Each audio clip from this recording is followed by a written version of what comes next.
will go ahead and begin now that we have 4/5 of the commissioners. Commissioner notified both myself and the clerk she could not join. If everyone could mute their computers, that would be fantastic. Thank you so much. Commissioner Shagnon notified both myself as well as the clerk last week, Thursday or Friday, that he would not be able to attend. So we are 4 commissioners today. So with that, we are recording. Excellent. Thank you so much. Welcome to the regular meeting of the Board of Electric Commissioners. This is Wednesday, February 10th, 2021.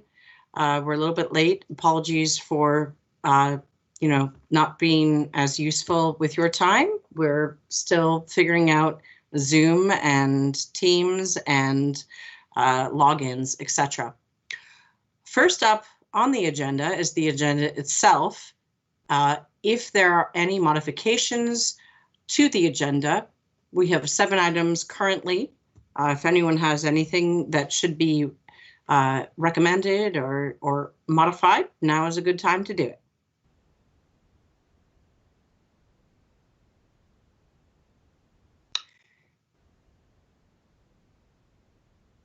Hearing none, I'm going to move on to agenda item number 2, minutes of the January 13th, last month, 2021 meeting.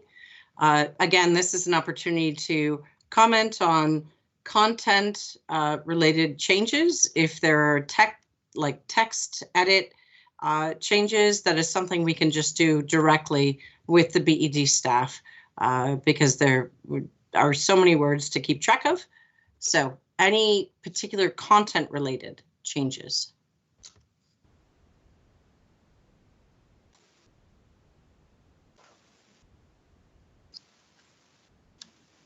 Going once? Going twice? Move to accept as presented. And a second. Now you have to unmute yourself. Second. All in favor, and we'll take a roll call. Thank you, Lori. Commissioner Herendeen? Aye. Commissioner Modi? Aye. Commissioner Stebbins? Aye. Commissioner Whitaker? Aye. Thank you. Thank you, clerk. Next up is the Commissioner's Corner. This is an area for discussion and general raising of questions. If we've heard things from constituents in ratepayers in our neighborhood who have specific questions, this is a great time to raise them. Yeah, I was just going to ask relative to the packet that we got. It would appear that did our Moody's rating go up in a positive way? And maybe he'll address that in his report, but I happen to catch his A3 rating. Glad to speak to it now. No, our rating did not change. We had what typically happens around this time of year is that Moody's does a sector review of all of their different utility portfolios and ensures that they're being consistent with their methodologies, but it's not intended to be a ratings review. And they do a short press release just making a few comments about that, which part of which was shared with you in the packet. But no change in the ratings. We remain where we've been. Okay. Others? Commissioner Herendeen, you have to press unmute. There you go. Okay. Yes. In the minutes there are two small. In the minutes there are 2 small items.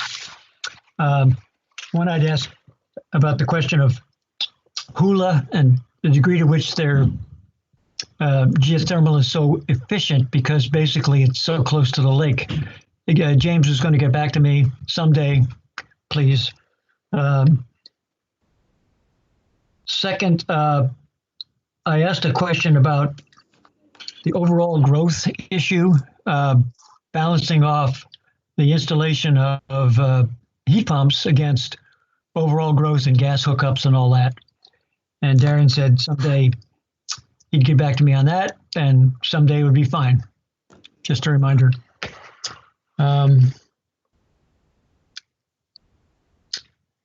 That's all. Thank you.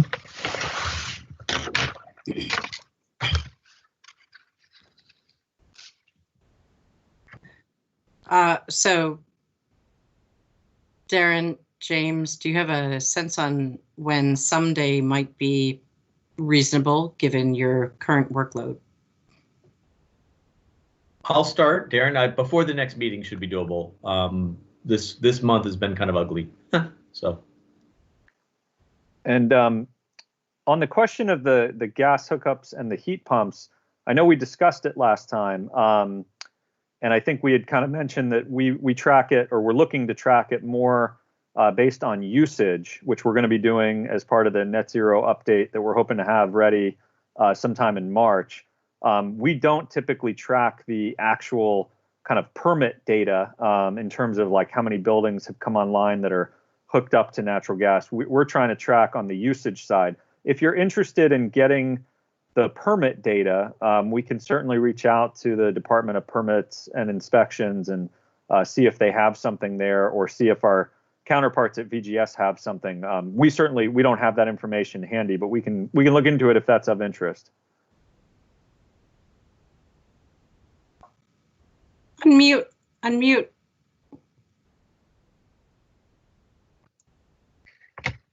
If it's a VGS question, let me handle it with them.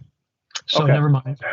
Okay, and never mind the permits. I'm just interested in the actual hookups. And James, the question I'm asking is very simple. When you're 50 feet from the lake and you dig a hole, you probably have lake water in it. And there's probably some communication between the lake and the hole, which means in some sense, hypothetically, when you do that geothermal that close to the lake, you're actually sticking the thing in the lake. That's all. I'm just wondering if they're so super efficient because they're near the lake. That's how I'm characterizing it, and I'm drafting the email right now to find out. All right. Okay. Thanks. Sorry about the delay. No. Fine. Okay. Thank you. Other commissioners present? Questions?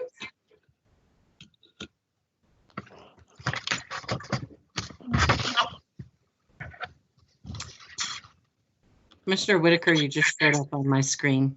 Do you have a question? No, I was just saying I have got no questions, just Okay. acknowledging that you asked. Yep. Thank you. So I do have a follow-up question, which is I've now been asked 4 times in the last 5 months by someone in the neighborhood in the Burlington area about concerns with our net zero city goal for 2030 and how people who are on limited financial streams, how they might actually invest in this area. And so I'm just raising this up again. My response to that particular person has been that the first release of our roadmap is more about technologically wise, how we can get from A to Z.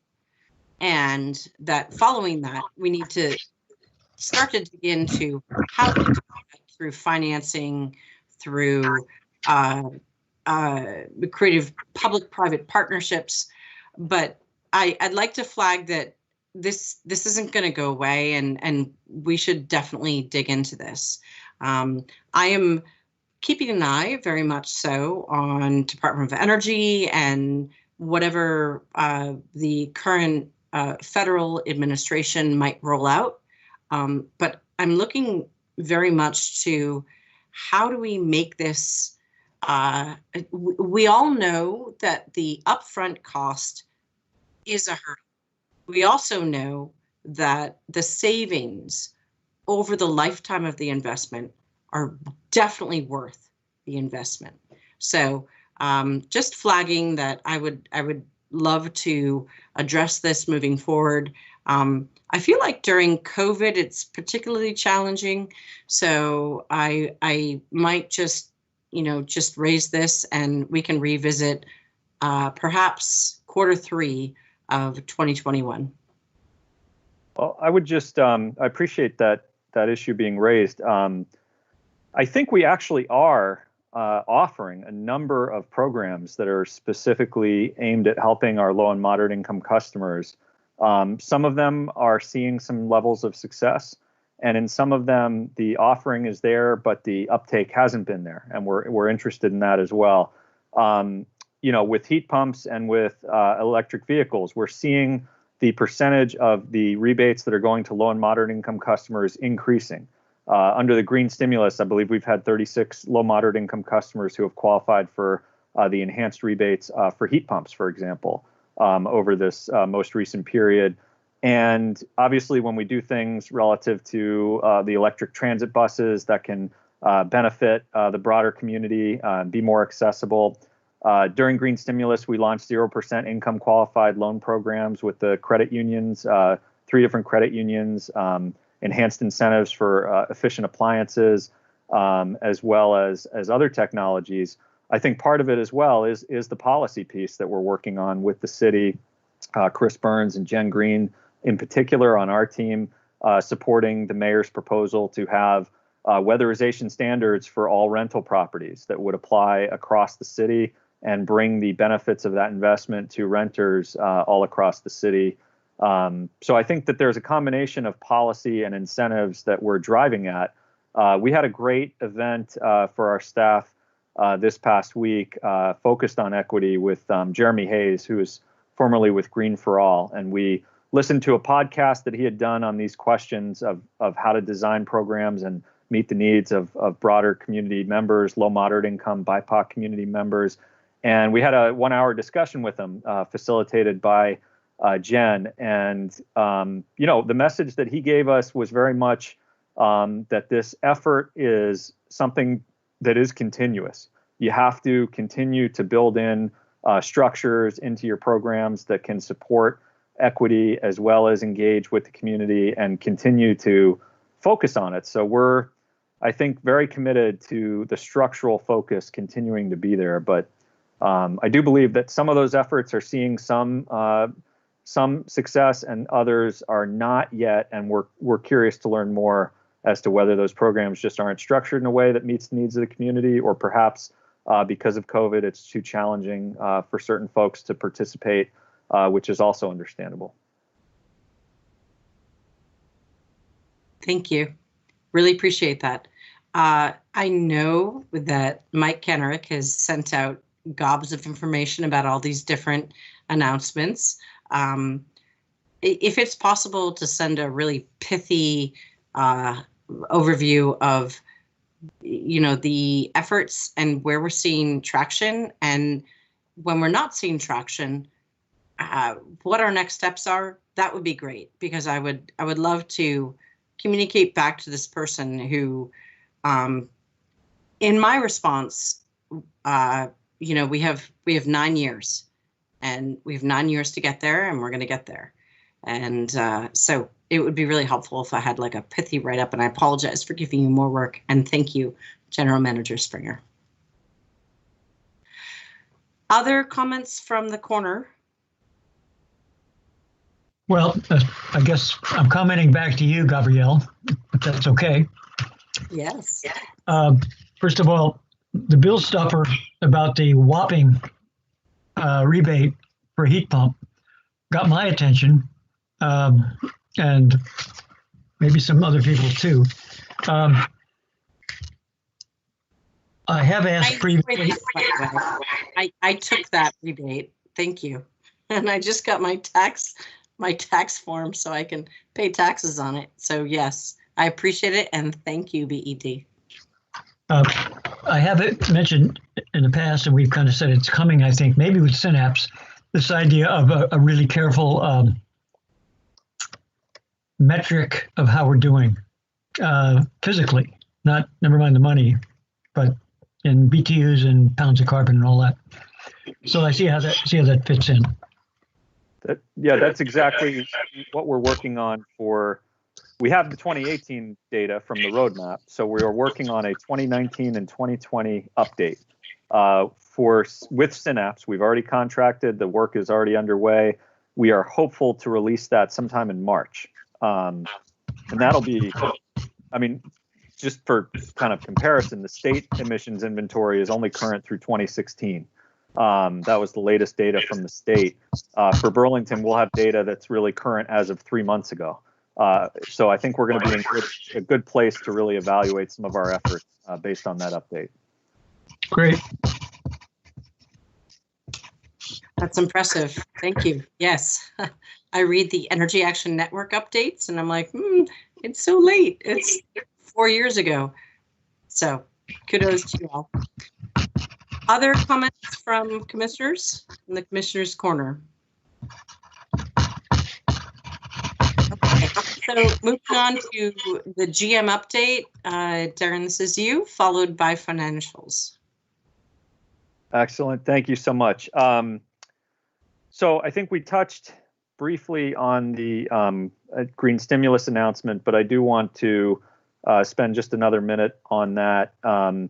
We have essentially announced that we will continue the green stimulus programs into 2021, and we're working through our Act 151 filing on continuing some of them even beyond that, and maybe having a 3-year period where we could support activity levels for heat pumps, for other technologies as well at the levels that we've had in the green stimulus. So we're waiting for some activity on that at the PUC, but just again on heat pumps, we've seen with the Tier 3 rebates for residential customers a 5x increase in installations comparing the period when the green stimulus was in effect since June of 2020 with the period prior when we first launched that incentive, which was September of 2019 through May of 2020. When we launched the roadmap, we had our first Tier 3 incentive for heat pumps for residential customers. So the heat pump incentive is working. The bill stuffer that Commissioner Herendeen mentioned is our effort to continue to get more customers interested. I've heard about this from folks in the community. We've had great uptake on it. And again, we had 36 customers who qualified for the low moderate income incentive under that program as well. So we're working to get that out to all members of the community. I'm going to come back to district energy. I'm going to do that update last because I'm going to give a little bit of a lengthier update on that since we weren't able to talk about it in public session at our last meeting. And I have since been able to talk about it at City Council, and we've since made an announcement. So going to a couple of other items. The thermal energy ballot item. I believe Chair Stebbins asked if we could talk about that this evening. I'm actually going to be at the NPA meeting later this evening talking about that with Bill Ward from the Department of Permitting and Inspections. Bill and I have been doing a little bit of a topic. We were at the all NPA meeting last night, and we, along with Jen Green, did a half-hour forum TV that's up on the rip out their existing heating systems and go back to the old resistance electric heat. He is proposing that would be very much against our efforts to move towards modern and efficient heating technologies we're doing at the NPA meeting. Well, why don't I pause there and see if there are questions on that before I go on to the other items. Well, thank you. I know you could see me gyrating here. First of all, could you give me the reference again on those those references, and then the obvious question to ask is, when you do the balance, I presume that the afforestation that's happening is for the entire state, far beyond the land that we actually impact, say, when we get our fuel. Is that correct? That's okay. correct. Okay. Okay. The reference is the Agency of Natural Resources greenhouse gas emissions inventory, and it's the most recent update, which runs through 2016, and it's Appendix B and C, if you're interested. Happy to send you a link, Commissioner Herendeen, after the meeting as well. Thank you. That would likely be helpful. Thank you, GM Springer. Nice to see you digging in, because I know you're right on these numbers. So Really appreciate your follow-up on this. I wonder if other commissioners have questions. The reality is, whenever we turn on a light, whenever we power an electric vehicle, we're drawing from something. So it's balancing the pros and cons of those different generating resources. And we're always having to make those judgment calls. So General Manager Springer, thank you so much. I personally think that our current portfolio is, given where we've come from in the 80s and the 70s, it's really well positioned. And can we always improve? Of course. And we will continue to. And I also really appreciate the charter update. This is outside your purview. I to the other commissioners and in watching, I explicitly asked for this because it does kind of play into what the world of BED might have to work with. And so I felt like it was important to have commissioners understand what the dynamics and what the discussion is at hand. Personally, I've not heard any concerns about the proposed changes with regards to the thermal world, particularly because if there is a carbon price placed at any point, it does have to come back to Burlington residents to vote upon. I think this is exactly how we should be moving forward. I mean, I wish we could do it like in 3 weeks instead of maybe a year and a half, just because the climate is warming up. But I think we also need to have this discussion and the careful consideration and deliberation.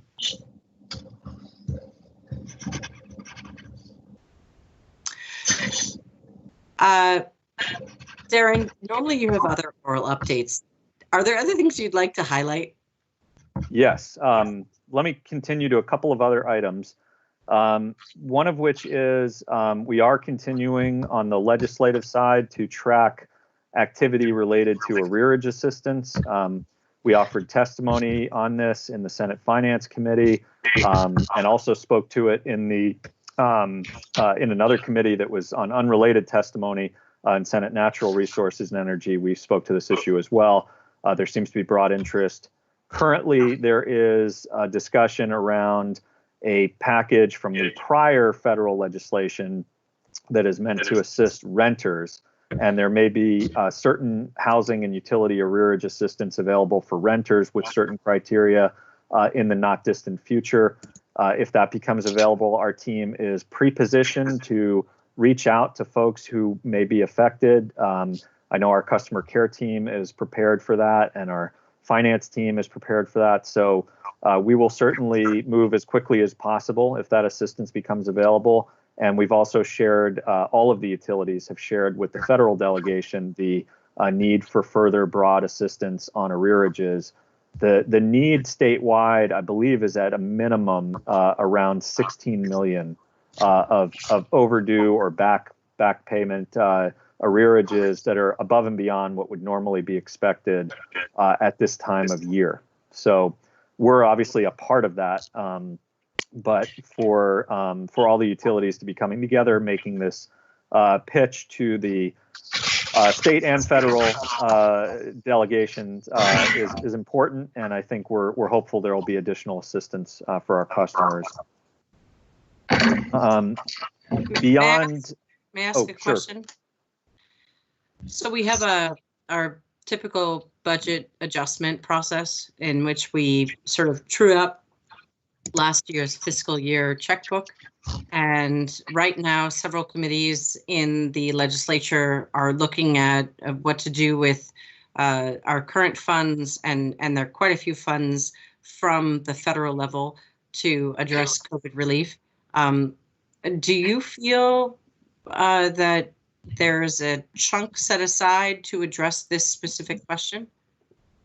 As far as I'm aware, there may be funds that are going to be set aside to address it as it relates to renters of certain qualifications. There may be income qualifications associated with that, which I think we know with COVID that some of the income qualifications can be challenging because somebody who may have been earning a certain amount last year may not be earning that now. And so how those are sorted out could be meaningful. But we see a broad need. It's residential and commercial. It's really significant. And so I think there's potentially some help on the horizon for renters, but I don't believe there is dedicated funding at the moment for a broader arrears package, although there is certainly a lot of conversation around it. I've heard conversation, and I'll just say this for 10 seconds, around various investments for businesses, but I'm not hearing that it's particularly related to, the past bills, electricity related. Yeah, and I think there may be maybe a hope and expectation that if the current $1.9 trillion federal package moves forward, that has a significant allocation for state and local government, and that resource perhaps could have a portion of it utilized for this purpose. We'll keep an eye. Absolutely. One personnel note that I know you all will be sad to hear about, because we were certainly sad about it as well, is Andrea McNeil has moved on from BED and returned to VGS. If you're looking for someone to blame, you can talk to our friend Neil Lunderville. But Andrea was a great person to work with, obviously here at BED, and we wish her well in returning to VGS. And we have posted for the position. We will be keeping that posting up through the end of this month, and we have an advertisement out in several different publications. So we will be recruiting for that position and looking to fill it in the coming months. And in the interim, Emily Stebbins-Wheelock will provide the financial updates, as she will this evening, and is helping to manage our finance team during the transition period. So that brings me, I think, to the end of my list outside of district energy, which I would, if you wouldn't mind, I'd love to spend a few minutes providing a public update to the commission. I know we had a chance to talk about it a little bit last meeting in executive session. Since that time, earlier this week on the 8th, we had a public announcement that the different parties to the district energy work, Burlington Electric, the City of Burlington, VGS, Evergreen Energy, University of Vermont Medical Center, have signed a letter of intent to advance this project from what had been phase 2, which ran from February of 2020 essentially into January of 2021, and take it now to phase 3, which is going to run for the next 3 to 6 months. And I think if I can, let me see if I can share my screen here. I have a graphic that is helpful in looking at the structure that we are proposing for district energy. Let me see if I can pull that up here. Are you all able to see this graphic?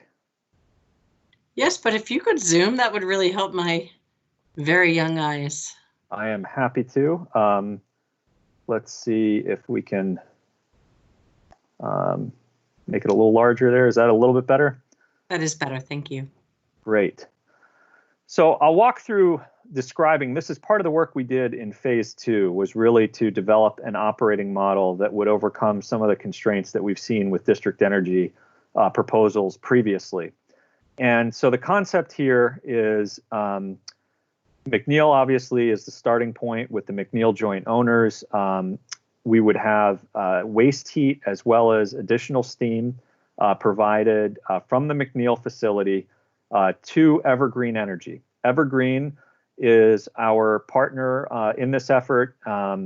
They have expertise operating and owning district energy systems around the country. Most notably, they have a kind of flagship biomass district energy facility in St. Paul, Minnesota, that is well regarded and has a good track record. So under this model, Evergreen would be a not-for-profit entity. They would develop a not-for-profit entity that would own and operate the district energy system. They would provide the financing for the system. They would manage the construction of the system. There would be no upfront funding or financing required of the City of Burlington under this structure. So important risk mitigation for that. We would have Evergreen now selling the output of the district energy to VGS. And the district energy, the physical delivery of which would happen at University of Vermont Medical Center and potentially other buildings in close proximity. We continue to have conversations with University of Vermont and continue to explore whether there's an option to add buildings to the proposed system. But so VGS would purchase the energy, which would be delivered at UVMMC and potentially other buildings in the area. And then this is where it becomes a little more innovative in its structure. And we're really building here off of kind of proven models, Cal Power, Community Solar, Vermont Gas's own renewable natural gas program that exists today. The energy is one attribute, but there would be a DES renewable credit created as part of this. And that credit would be available to purchase by local businesses, local customers and residents, by the medical center, by the city of Burlington, by any entity essentially in the community that wants to participate in district energy. And just like with Cal Power or Community Solar, you can pay a little bit more on your bill and have a certain amount of your energy and your attributes be coming from the district system as opposed to the underlying fuel source. So you're essentially helping to offset your own carbon footprint with your heating by purchasing these DES renewable credits. This makes this a true community project where for the first time, everybody has a chance to buy in and make part of the investment that'll be needed to keep this going. And everybody will have an opportunity to benefit from it as well. Importantly, in this structure, this last piece here, which is labeled 6, if there were unutilized credits in this system, if in a given year we didn't have full subscription of all the available DES renewable credits, VGS would purchase essentially, or excuse me, would take those credits and use them in its own portfolio. And so they would count towards VGS's broader renewable and climate goals. So they'd be providing a very important backstop for the system to ensure that we had enough subscription overall of these DES renewable credits. I'm going to unshare my screen now and come back to the meeting here. So I think just a couple other pieces just to mention on district energy. The phase 2 work did include an updated pricing and an updated energy production estimate. The pricing was updated after an RFP that Evergreen ran to get indicative pricing from contractors. We see there is some increase in the price relative to phase 1, but we continue to see a much less expensive project than the version we were considering in 2017 and 2018. And we are seeing a little under 3/4 of the fossil fuel and emissions reduction benefit in this version compared to the more expensive version we looked at in the 2017-2018 timeframe. For reference, this would cost about 60% of the price of that project, but deliver almost 3/4 of the fossil fuel reduction. So continues to be cost effective compared to the prior model that we had considered. So over the next 3 to 6 months in phase 3, we will be working with the McNeil joint owners on a potential thermal energy supply agreement for McNeil to provide thermal energy to the district system. VGS will be talking to regulators about their proposed role under this structure. We'll be working with Evergreen. They'll be looking at securing the financing and setting up the nonprofit structure and continuing to do the final interoperability and engineering analyses with UVMMC and other customers to ensure this can be a reliable system. We'll be working with the city to see what the financial appetite is to have the city buy into the district energy system through these DES renewable credits. We'll be talking with other customers as well about that possibility. We'd love to have a few anchor customers going into it that are committed to the system. And as I mentioned, we'll continue to talk with UVM as well about any opportunities there might be for them to participate under this model. And we're hopeful that within 3 to 6 months, we'll be reporting back to you all and to the city council, and we'll be, if we are successful under this phase 3, we would be coming back to the council at some point, and the commission on a few of these key questions with potential binding commitments to consider. So I'll stop there. Glad to answer any questions, and glad we could provide this update as well, so close to the timing of the announcement. Thank you. Commissioners, questions? Comments? Well, does anybody else want to go before I start? But you've already started. Go Yeah, ahead and go. start. Keep going. Okay. I think I know the several answers that are appropriate, but what's the elevator speech on why VGS is even in on it? So VGS, I think, has its own really ambitious new renewable and net zero goals. And this project represents, I think, a good opportunity to have a local renewable energy project that they can facilitate, participate in, and it helps their portfolio move in the direction that I think they want to move it in. And from our perspective, they're providing a really key role in being, in providing a purchase agreement with Evergreen for the energy and the attributes, and then helping to facilitate the individual customers participating through their individual VGS accounts. Is it also that for many customers, the district's heat is not going to totally replace gas, so that they'll still have some gas, and VGS will be selling both? Well, I think if you look at it from the kind of like an emissions reduction standpoint, in the commercial sector in Burlington, this would be about 11.5% reduction in emissions in Burlington in the commercial sector. So it's a big step towards reducing fossil fuel use in the city. I think the model that we've come up with here says that instead of allocating all of that emissions reduction and all of the cost premium to any individual customer, such as UVM Medical Center, we're sort of spreading the benefit and the investment over a broader potential group of participants. But either way, the physical impact of it is the same. If the system operates the way that we've designed it, you're going to be using, 11.5% less in the commercial sector in terms of kind of avoided, emissions, avoided fossil fuel use. And I think it's fair to say they were already expending significant funds in the decarbonization through the RNG, and this becomes a local way to work in the decarbonizing the thermal sector. Okay, so but they are also just in some sense a middleman, which has a cost associated with it, I assume, or does it? Well, they'd be facilitator, and they would be purchasing and delivering essentially the energy and the attributes.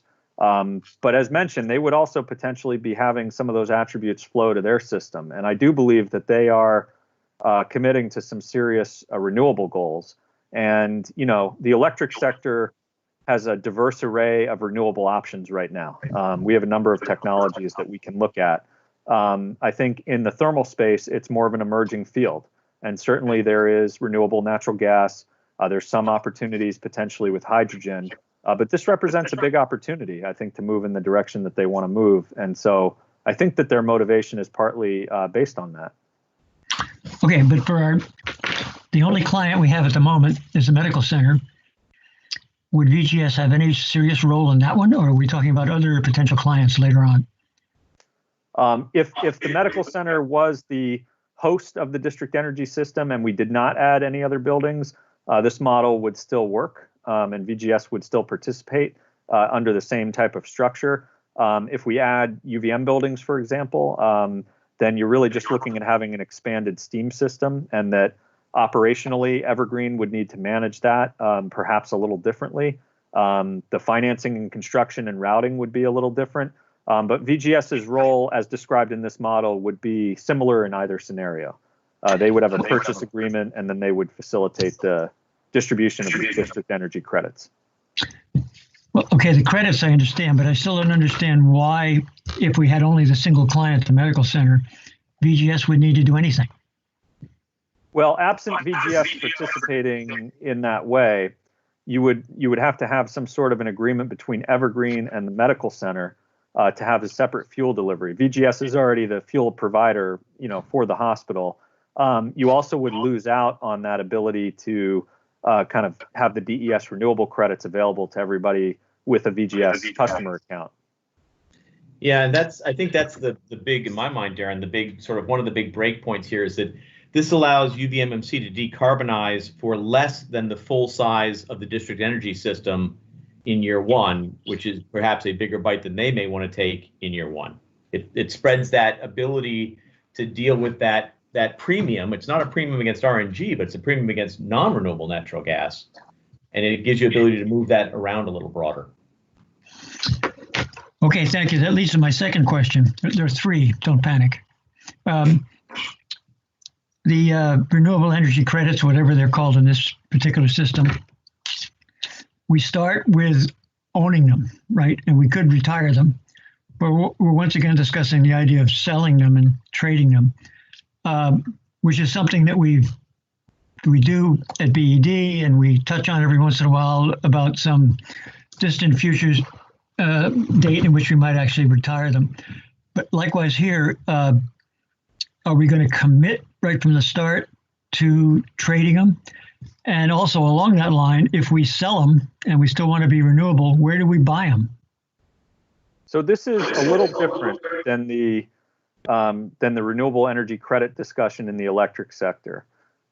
This is more of a closed loop system. There's not a market currently for tradable thermal renewable energy credits. That's not something that there's no NEPOL GIS like there is for the electric sector where you can go and trade thermal credits. So what we're really talking about is having those credits be purchased by customers in Burlington or potentially benefiting customers in the VGS service territory.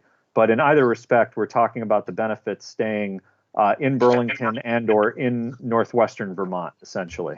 So the emissions reduction that's associated with the project, if we have enough customers who are subscribing in Burlington, then the emissions reductions can potentially stay all in Burlington.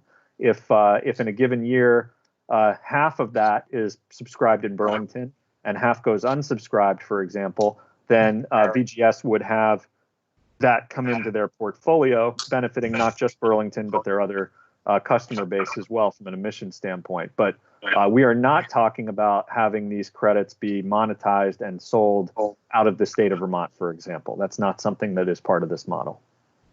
Okay, Mr. Herendeen, if I can add, the phrase I've heard is, are you buying credits associated with projects that have already been built, which might be renewable energy credits, or are you incentivizing new projects to be created? And in this scenario, this doesn't exist. So we would be incentivizing these decreases in carbon emissions, and therefore it's not quite an apples to apples comparison with renewable energy credits. Yeah, I get it. Also add that we actually in this structure don't take ownership of them at any point unless we subscribe our own retail gas accounts to it. Burlington Electric is not at any point the holder of these thermal credits. Why not? Because Vermont Gas is acquiring the thermal and renewable full output of the district energy system. And then they're splitting that apart for cost recovery. All right, well, but if I'm starting from scratch, I say we don't have them because we're going to contract to give them away or sell them. But if you start from scratch, we do have them, right? No, not under this model. Under this model, they would go to folks who are purchasing them as part of it. Burlington Electric, the city of Burlington, would likely make a commitment to purchase a certain quantity. Other customers in Burlington could make a commitment to purchase a certain quantity, but there would be, these are all voluntary commitments that folks would make under this model. And what that does is it spreads the cost of the system and doesn't force any one customer to absorb that entire premium.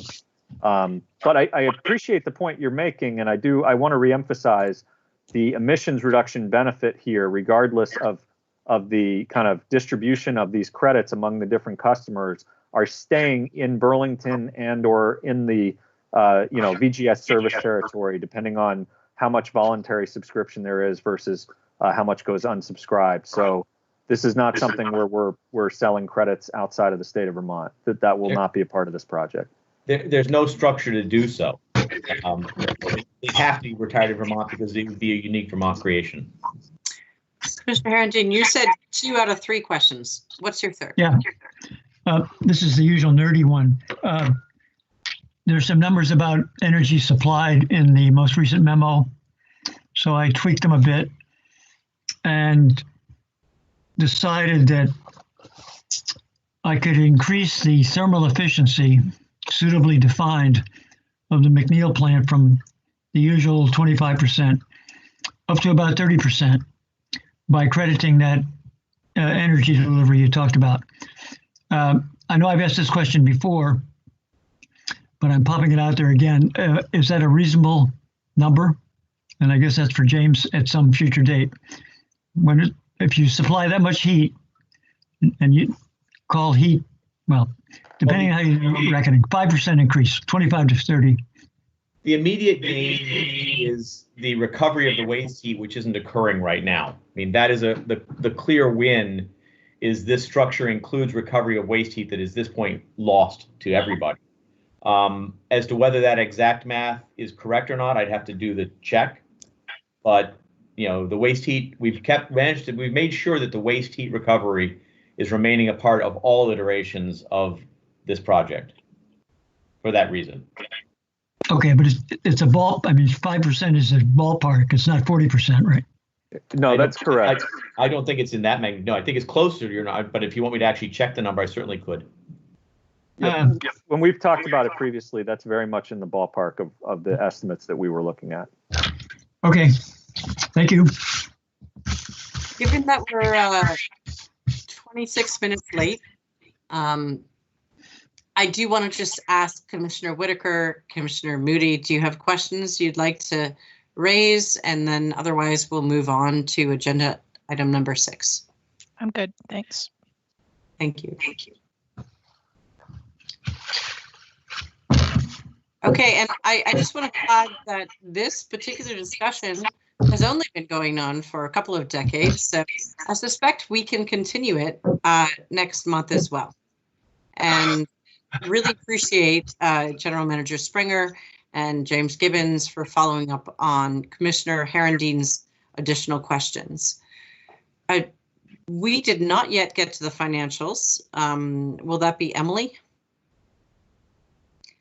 So segueing over to Emily. Emily, thank you for pinch hitting again and again and again. You're muted.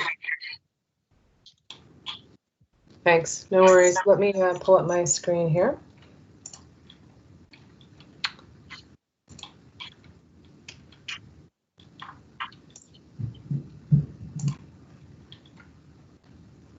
Okay, so you should see a graph with green and purple and gold bars, yes? Yes. Great. So I'm going to start where we haven't been able to show you for a few months, I don't think, which are the monthly impacts of the COVID-19 pandemic on our loads. We were able to restore our cell relay out at the airport to pick up the additional meters that we were hand reading for a period of time while that router was down. So we now have analysis through the end of January. Sorry, can you scroll down yes, yep. Perfect. So, okay. Yeah. Now we can see blue, orange. We now have numbers through the end of January showing residential sales in green, commercial sales in purple, and then the total system energy in gold. So I think the last report you got on this was perhaps the September figures. So you can kind of see where we've been through the fall and January. Residential still above normal, commercial still below normal, and then the total system also still below normal, but kind of bouncing around in the 2 to 3% range through the winter so far. And that's, this is no surprise, I think, given the sales to customers numbers that you've been seeing through this period as part of the financial review. So the aggregate sales have been down, with the residential higher offset by lower commercial. So, we're continuing to monitor this. We are forecasting currently for this trend to basically continue through, I would say, March. And then maybe with warmer weather, things sort of start to look a little bit more like the summer. But there's a number of factors where, with if students in college remain on the campus, right, that's a different picture than it was during the summer and in the spring. So if they continue to be successful with residential learning as they were through the fall, like that will have an impact as well. But we're currently forecasting sort of around the 2 or 3% aggregate drop level for the next couple months.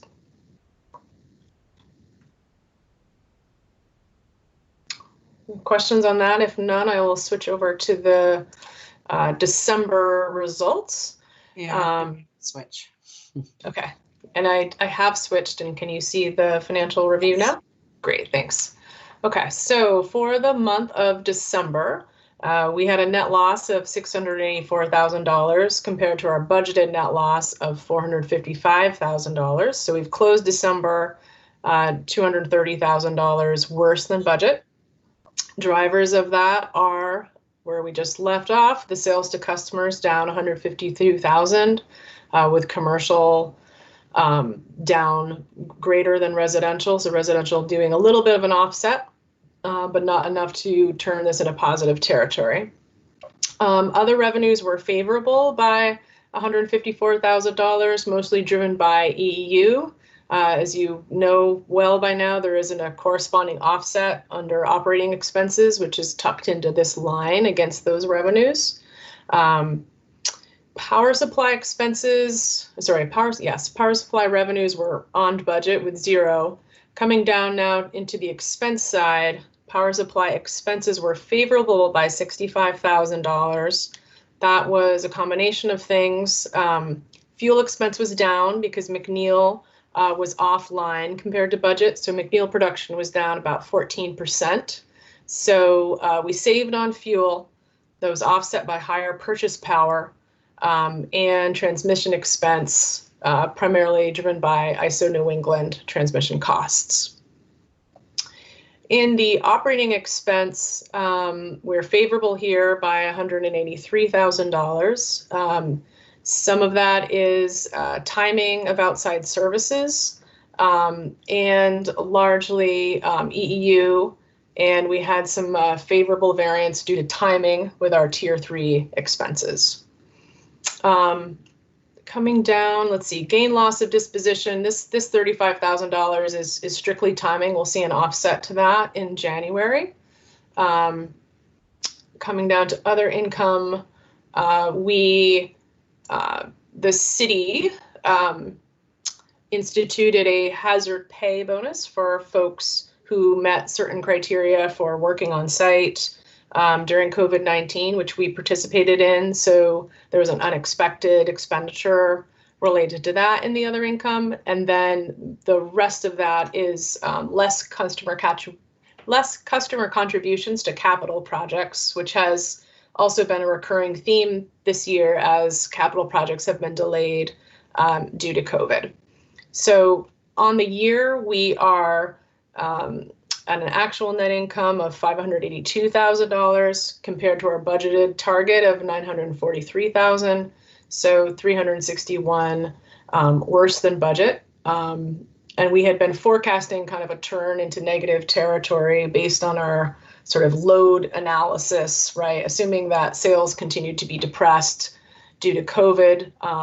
After a better than budget start to the year, we have been below budget starting in December, with that continuing as particularly as sales continue to be down and customer contributions are down and other effects of COVID continue. Questions on this before I go down to capital? Commissioners? I'll just highlight, oh, Commissioner Whitaker, you just lit up. Yeah, I was just, yeah, what are sort of the implications for this, for falling behind? That's my question. Yeah, so one implication is, and you'll see this below in the days cash on hand, we're watching that figure carefully.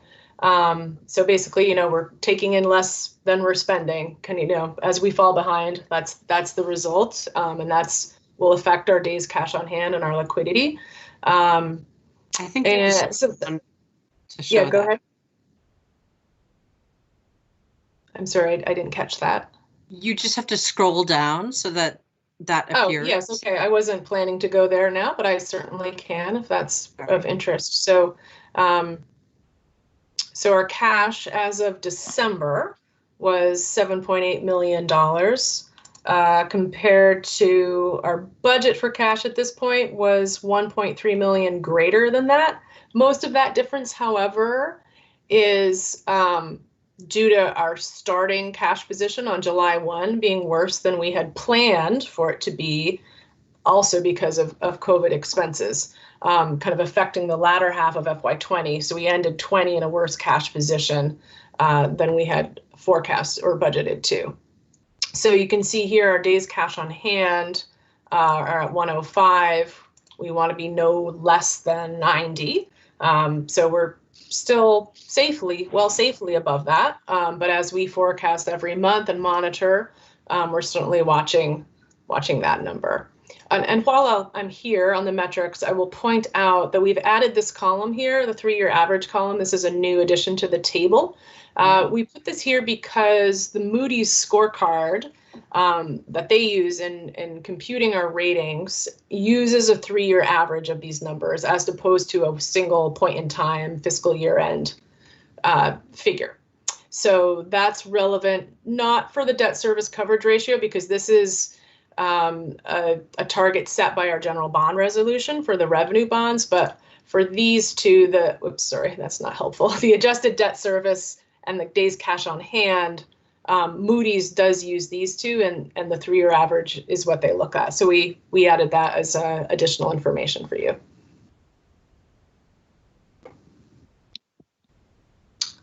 And then so that's one of the implications, but I'm just, like, how long can you go where you're spending more than you're taking in, and what's the short term? Yeah, I mean, I think so. We are forecasting more rigorously than we ever have before. So every month we are reporting actuals to the leadership team, and we are asking folks to, monitor spending, submit updates, add things that are, were unplanned that need to be covered, emergency needs, and also, trim or delay or defer or cut things that were planned that can be done without or potentially deferred until FY22. So I think, we're managing it actively. And we have a line of credit, right? That would be obviously a very last resort, but we do have a $5 million line of credit with Key Bank. So that's available to us in an emergency situation, but I don't foresee us needing that.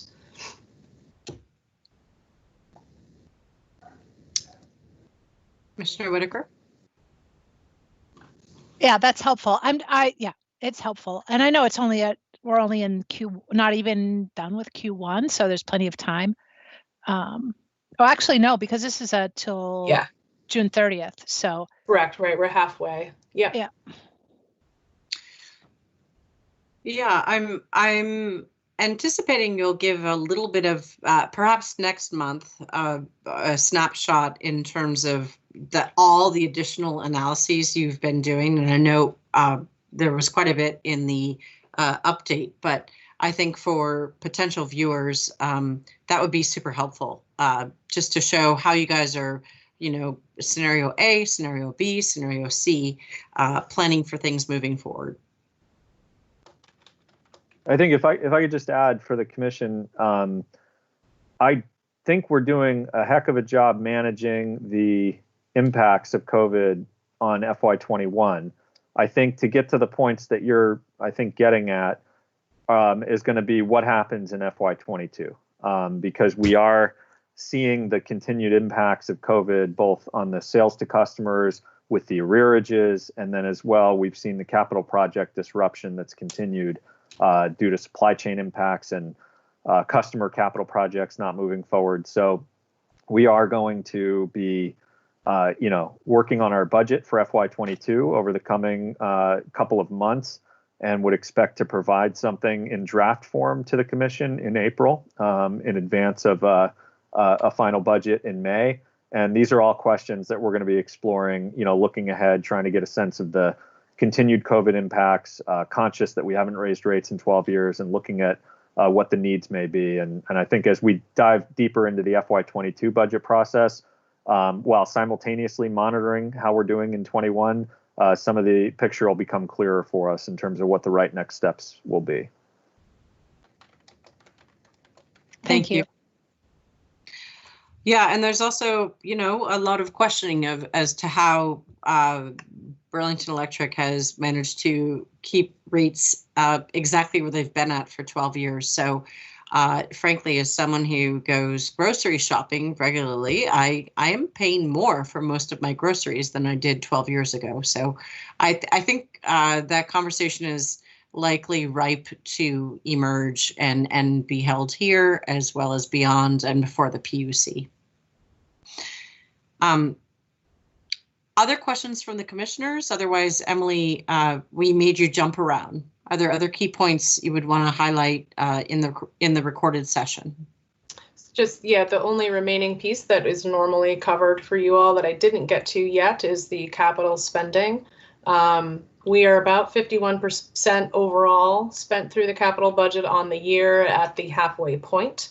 We're continuing to track about $1 million below budget. As we're forecasting operating, we are also actively forecasting capital projects as well.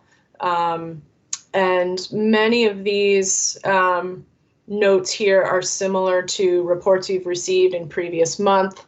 The generation and production capital projects have been, there's been some timing that's affected them, but they are moving forward for the most part. Distribution has a little bit of timing going on, and in the general category, IT forward, we are nearing kickoff, but are not quite kicking off yet, and that was budgeted throughout the year, so that's probably the single biggest timing factor affecting the general line. And then the data center, which actually we're going to talk about in the next agenda item, has had 2/3 of that amount spent, with 1/3 remaining.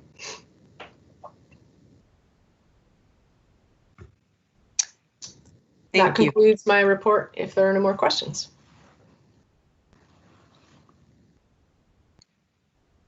I'm hearing silence, so thank you, Emily. Really appreciate it, and appreciate you doing double duty as well.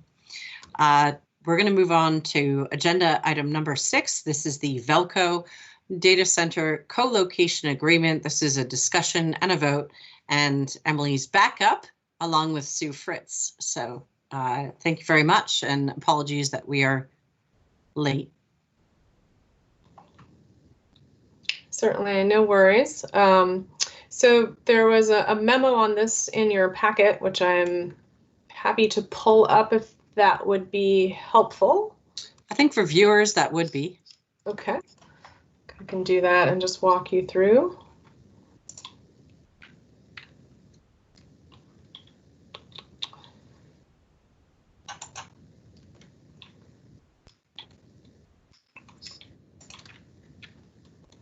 All right, are you able to see that now? Yeah, but you have to zoom in some more. Yeah. No I worries. No. this promptly at 40. So please. Okay. So you've seen in our in the financial review, the capital project report has included a data center item in the general capital spending category. It's a project that Sue and our IT team have been working on, actually in the planning stages going back a few years, I think, or at least a couple years. With and you know, in the FY21 budget, we committed funds to kind of move forward and purchase equipment. So what we're talking about here are the servers, the equipment that support our business infrastructure. So our email system, our file directory, our customer and financial systems. So business infrastructure, not SCADA, not SCADA, operational generational technologies is what we're talking about. So our current hardware is old and end of life. We need to buy new equipment. And in part of that, we were evaluating, where is the best place to put this equipment. And as you may or may not know, caretaking of servers servers are finicky and sensitive objects. They don't react well to static electricity. They don't react well to temperatures that are too cold or too hot. They don't like water. They don't like humidity. They benefit from a climate-controlled, highly secure facility. And more and more companies, particularly those with a business need, right, for highly reliable, nearing 100% uptime, right, for services and connectivity, place these systems or place this equipment in facilities that are designed and custom built for that purpose. And we have a current server room in our 585 Pine Street headquarters. It's served us fine, but it's not optimal for the equipment and its sensitivity. So we looked at options, and as it happens, VELCO, of which BED is a part owner, along with the other distribution utilities in Vermont, constructed a new state-of-the-art data center in Rutland. And they, in discussions with them, proffered a proposal for us to co-locate our equipment there. And after evaluation of the options, including another local data center provider here in the Burlington area, the VELCO location is by far the most financially advantageous, and it is far more modern and secure, and it's really custom built for this purpose. Compared to our Pine Street space.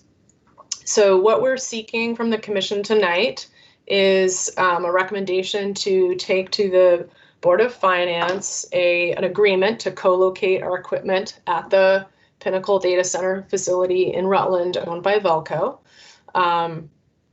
It's a license to grant us use of rack space and provide associated power to that equipment, cooling, cross-connect services. There's a one-time setup fee for VELCO to assist us with installing that equipment and configuring it.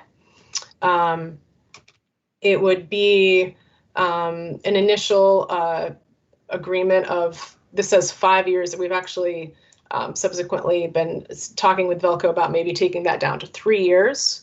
And we would have terms in the agreement where we would be able to cancel with 120 days prior notice to give us time to find a new space for that equipment, and VELCO with 1 year's notice to give us even more time to plan for a new space for that equipment. The fees associated with it are a one-time fee, as I said, a setup fee of $9,100, and monthly recurring fees, so basically rent, for the space of just over $1,350 a month. There are provisions power is a major operating expense for the data center. So VELCO has sought, and we've agreed to allow them to adjust the fees annually if the increase in power expenses exceeds the CPI. So there are terms that allow for modest escalation of the monthly fee. And this was an expense that we had budgeted for as part of our FY21 budget. So that is really the high-level summary. Here's the requested action and the motion. And then I think with that, I'll just ask Sue if I missed anything major or anything you would like to add, and then we'll take questions. No, Emily, I think you did a great job. Well, welcome to take any questions if they have them. Hi, this is Bob. So right now, theoretically, we're paying nothing. Of course, we really are paying something. So my usual question, is there any downside to this? No, we're not paying nothing. I mean, most organizations our size are very challenged to keep up with the HVAC and other capital expenses for running a data center. We literally don't even have the physical room that has adequate space for the right type of cooling, airflow and that type of thing. So it is actually quite expensive to run a data center. And this is actually a really great deal because of the partnership that we have with VELCO. Downsides, we've tried to mitigate any downside. There's a very redundant networking infrastructure that we're putting in place to ensure that we don't lose connectivity to that site. I think that would be the only downside that I would come up with is anytime you put something off site, it's farther away and there's more risk to maintaining access, but we have redundant connectivity to the site and it's pretty robust. Okay, thank you. Other questions?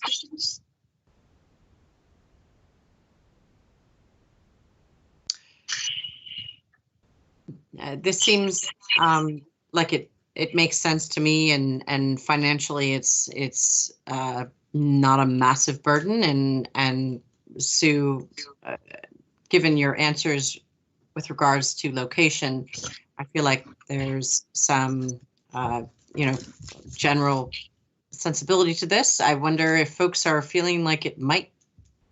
Is anyone comfortable with making a motion? I am.